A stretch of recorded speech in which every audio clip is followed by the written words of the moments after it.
नालायक है, छोड़ के चली जाएगी, मुंह लटका के फिरोगे।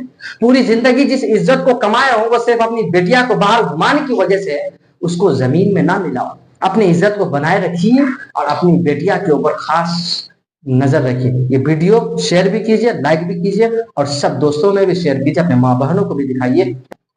आज पूरी दुनिया से एक नई नई खबरें आए दिन सुनने को मिलती है, आप भी सुनते हैं, देखते भी हैं। लेकिन क्या आप एक चीज बतलाइएगा कि जहां से खबर आती है उनके घर वालों से या किसी के यहाँ पहुंचती है ये खबर उनके घर वालों से, दोनों घर वालों से ये सवाल है। यानी देखते हर कोई है, होता किसी है क्या, सुनते सब कोई है। कहने का मतलब ये कि आज हर किसी से मेरा सवाल है।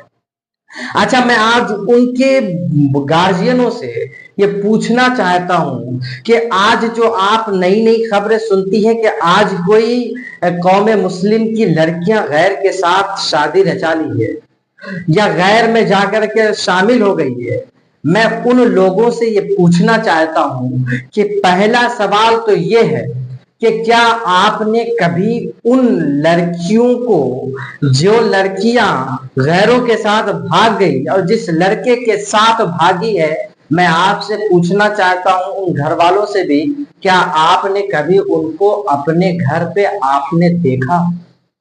सारे लोगों का ये जवाब आएगा कि ना, हमने नहीं देखा। अच्छा, बात यह है, दूसरी सवाल ये कि जब आपने उन लड़कों को अपने घर पे कभी देखा ही नहीं कि वो आपके घर पे आया हो जिसके साथ आपकी बेटियां भागी है, तो आपकी बेटियां जिनके साथ भागी है उनको आप अपने घर पे नहीं देखे, तो क्या ये डायरेक्ट मिलन हो गया? क्या ऐसा हो सकता है कि आज कोई अपने घर से निकले और कल को जाकर के किसी के घर में घुस जाए? ऐसा इतना आसान ये काम तो नहीं है। यानी उस लड़के को आपने अपने घर पे कभी नहीं देखा। देखिए, बहुत बड़ी बात बतलाने जा रहा हूं सर, गौर से सुनिएगा। आपने उनको नहीं देखा अपने घर पे, तो इससे ये पता चलता है कि वो लड़का आपके घर पे कभी नहीं आया है।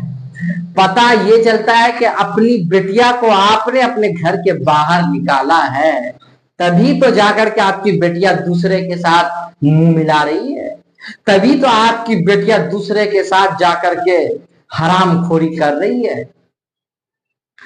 आपने उन लड़कों को अपने घर पे कभी देखा ही नहीं, तो आखिर सवाल तो होगा ना यार कि आपने उनको घर पे नहीं देखा, तो आपकी बेटिया तो कहीं गई होगी उनके पास, तभी तो जाकर के देख रहे हैं आप। तो पता क्या चला कि आपने अपनी बेटिया को छूट दे दिया है। ये छूट बहुत महंगा पड़ेगा। अब अच्छा, ये कहानी सुनाते, मिलन का क्या, कहां से स्टार्ट होता है, ये जो कनेक्शन बढ़ता है दोस्त आपस में, ये कहां से शुरू होता है? अब इस पे तवज्जो कीजिए, सुनिएगा गौर से। आपने अपनी बेटिया को आजादी तो दे दी, किन जगहों पे आजादी दी ये आपने कभी सोचा कि जिन जगहों पे हमने अपनी बेटिया को आजादी दे रही है वो जगह किस कदर है? उस जगह में जाने के बाद क्या होता है लोगों का? उर्सों में सबसे ज्यादा तादाद आज हमारी बहन बेटियों का है। क्या उर्स में ये जाना लड़कियों के लिए तेरे किस बाप ने जायज करार दिया? जब तेरे किसी बाप ने तुमको जायज करार नहीं दिया, तो ये औलमाए की बात को तुमने तर्क क्यों किया? ये कुरान और हदीस की बातों को आपने क्यों छोड़ा? अब छोड़ोगे तो लाती ना खाओगे जी। अब चाहोगे कि हर तरफ हम ही लपेट लें, तो ऐसा थोड़ा होता है। दुनिया बहुत बड़ी है दोस्तों। अब आइए दूसरी बात, ये सबसे ज्यादा कौन है? मुस्लिम लड़कियां।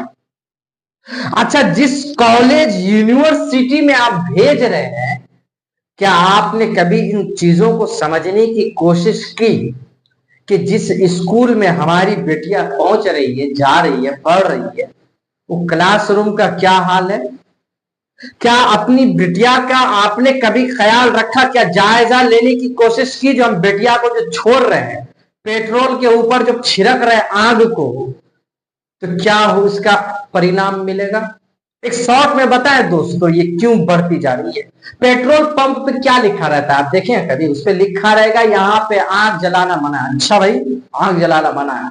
अच्छा, क्यों मना है? इस पे कभी आपने रिसर्च किया? आइए बतलाते हैं। मना इसलिए है कि पेट्रोल पंप में रहने वाला पेट्रोल ये कह रहा है कि सुनो, यहां आग जलाओगे ना भैया तो तुम ऐसे नहीं जा सकते हो। आग जलाओगे तो आग के लिपट में हम भी खिंचा जाएंगे और तुमको समेट लेंगे अपने अंदर, ऐसे समेटेंगे कि बेटा बाहर तक न झांक पाओगे। तो ये कहना चाहता कि ये पेट्रोल की जगह अलग है। अब देखिए मेन बात आपको बतलाने जा रहा हूं, लड़कियों का रहने का मकाम घर बताया गया। सभी जानते हैं। आप कहेंगे अरे ये क्या बड़ी बात है? अरे भैया यही तो बड़ी बात है कि जब तुमको मालूम है कि हमारी बेटिया की जगह घर है तो घर के बाहर काहे को निकाले सर? अब निकालिएगा तो का लतिया लात ना खाएगी हर जगह, अब जाके मुंह मारते ना फिरेगी तो क्या चाहिए चाहोगे? हमारी बेटिया सबसे नेक बने रहे, माने बेटिया को खुलेआम आजादी भी दे दो और कहो जो बेटिया हमारी नेक बन के रहे। वाह वाह, क्या बाप है बे, क्या बाप की पहचान आपने मिसालों में इस कदर ढाला। मैं तो आपका बड़ा फैन हो गया था। मारे जाओगे ऐसे सर, मुंह दिखाने लायक ना रहोगे। अब आइए दूसरी बात समझा रहे हैं आपको, गौर से सुनिएगा, इस वीडियो को खास करके जरूर सुनिएगा। अच्छा अब दूसरी बात देखिए, इस्लाम ने यह हुक्म दिया कि लड़कियों का मकाम घर है। अब घर से तुम्हारी बेटिया को तुम बाहर छोड़ोगे और कहोगे कि नहीं मेरी बेटिया सेफ है, मेरी बेटिया बहुत जो है पिंजरे में बंद है, कुछ छू नहीं सकता, कोई देख नहीं सकता, कोई कुछ कर नहीं सकता, तो बेटिया को कहे तुम बाहर निकाले यार? अरे आग का मकाम चूल्हा बताया गया, आप चूल्हा से निकाल करके तुम घर के बाहर निकाल दो तो क्या तुम क्या समझो जो मेरी बेटिया चूल्हा के अंदर है सिर्फ खाना ही पकाएंगी? अरे बाहर भी आग लगा रही है, तुम किस ध्यान में मर रहे हो सर? सोचने वाली बात है ना, है कि नहीं सोचने वाली बात? मैं जानता हूं आप समझदार हैं, आप समझ भी रहे होंगे। तो अब बताइए, जिस बेटिया को आपने छोड़ा, मैं ये कहना चाहता हूं कि लड़कियों का मकाम घर है। अब घर से बाहर अगर वो निकल के जाए, चूल्हा से निकल करके आग पेट्रोल पंप पे जाए, तो आप पेट्रोल पंप से नहीं पूछोगे जो तुम क्यों आग भर के? अरे भैया उसकी जगह है वही रहने की, आग की जगह ना चूल्हा थी, चूल्हा से निकल करके आग तो खुद पेट्रोल पंप में, तो आप पेट्रोल पंप से क्या पूछोगे? तो क्यों भर के? तो पूछ, मैं बताना ये चाहता हूं कि उससे पहले आपकी पूरी जिंदगी कमाई हुई इज्जत जब तक जमीन में मिल ना जाए, आप ऐसे भी सुधरोगे नहीं। लेकिन कहीं अल्लाह ने चाहा तो इस बातों से आप सुधर जाए। आप ऐसे तो सुधरने वाले हो नहीं, कम से कम इन चीजों को समझ करके सोच करके तो समझिए कि जिस बेटिया को आपने खुलेआम आजादी छोड़ दी, वो बेटिया आपके घर में रहने वाली चीज है, बाहर निकालिएगा तो आग लगेगा ही। लड़कों को आप ज्यादा देर कब्जे में नहीं रख सकते। मान के चले कोई इस तरह का कर भी देता है, समझे, गलत संबंध भी बना लेता है, शादियों के बाद शादियों तक की बात आ जाती है, आपको मालूम है सर? वो पहले से ऐसी बेहुदा कमीना नालायक है, छोड़ के चली जाएगी, मुंह लटका के फिरोगे। पूरी जिंदगी जिस इज्जत को कमाया हो वो सिर्फ अपनी बेटिया को बाहर घुमाने की वजह से, उसको जमीन में ना मिलाओ। अपनी इज्जत को बनाए रखिए और अपनी बेटिया के ऊपर खास नजर रखिए। ये वीडियो शेयर भी कीजिए, लाइक भी कीजिए और सब दोस्तों में भी शेयर कीजिए, अपने माँ बहनों को भी दिखाइए ताकि सुधर जाए कि आखिर हम किस दलदल में फंसे हैं और किस दलदल से हमको निकल करके कहाँ पे जाकर के खड़ा होना चाहिए। उम्मीद करता हूं कि आप सबको अच्छा लगा होगा। दोस्तों इसी तरह नई नई चीजों को सीखने के लिए FSS प्लेटफॉर्म सब्सक्राइब करके रखिए, लाइक शेयर कमेंट कीजिए।